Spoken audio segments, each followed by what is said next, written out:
Greetings YouTube, welcome to episode 270 of the 4,000 question challenge. No shiny lights in the background because this is the second time I've filmed this. Something happened to the audio settings on my video camera. I think the cat may have stepped on something on the keyboard because I have never intentionally turned an audio setting off on a video ever since I have owned a webcam. So this violates the spirit of my project of answering these questions straight out of the book to give my candid answer, but there's nothing I can do about it. So 3 videos from this project are not going to be what they were, and I'm not happy. What natural phenomenon or act of nature would you like to see if you would be safe? I would like to see the northern lights, and frankly, I'd like to be hit by lightning. What would you hope to find if you traveled into outer space? Awe. Do you think there is life elsewhere in the universe? Without doubt. I'm sure that we have life in our own solar system that is probably not sapient nor sentient, but I'm sure that there is both sentient and sapient life out there in the star system, in our galaxy for sure, let alone the rest of the universe.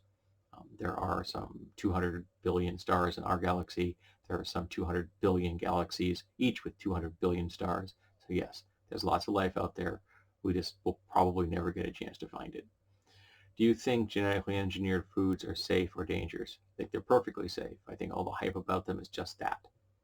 I have never seen a single shred of evidence that GMOs are dangerous. I just see a lot of people afraid of things they don't understand. Humans have been modifying food since we started to eat. You feel that global warming is a serious problem? Yes. If you have to ask that question from someone, that means you doubt whether they're going to say yes, and you really don't want to be talking to that person. Do you think people will live under the ocean surface 500 years from now? I think they'll do that within the next 100 years, both because it's going to be safer than the surface in some cases, and because they'll probably have themselves genetically modified so that they can breathe water. What modern day conveniences do you consider a pain in the neck? What modern day conveniences could you do without? They're called conveniences for a reason. So if it's a convenience, it's not a pain in my neck. Now, if you're telling me there's modern day pieces of technology that I may consider a pain in the neck, I would concur with you. But if it's considered a convenience, then it isn't a pain in my neck. If it's a convenience, I don't want to live without it. I could survive without anything short of air, heat, food, and water, but I don't want to. I want to live. I want to be comfortable. So I would very much like to have the tech basis we have right now do nothing but get better. Do you obey rules you consider unfair or ridiculous? I obey those kind of rules only to the extent it keeps me out of civil court or prison. Other than that, I ignore them. Some rules, some guidelines, some mores should be broken because they are pieces of shit.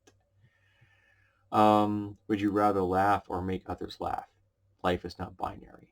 Laughing and making other people laugh are two very different things, but also very important. If you're not laughing, then you're probably not enjoying your life.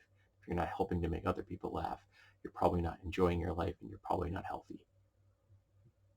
And my answer to this the first time was far more upbeat and more pleasant, and I apologize for that. I'm not in a happy, healthy moment right now because of the technical issues I've dealt with today. But I wanted to get these questions done. I didn't want them hanging over my head because next time I can come back and I can start fresh, and 271 will be questions I have not read. So you will get a candid answer. So I apologize that 268, 269, and 270 are not going to be what they should be, which is why the lights aren't on, so that I can easily tell that these were not part of the project done in a manner that I was happy. So thanks for being here, folks. I apologize. I have no idea if anybody's ever actually going to watch this or not. I have no idea if anyone will ever care. But I'm going to keep doing the project. So thanks for being here, and I hope that you're here for 271.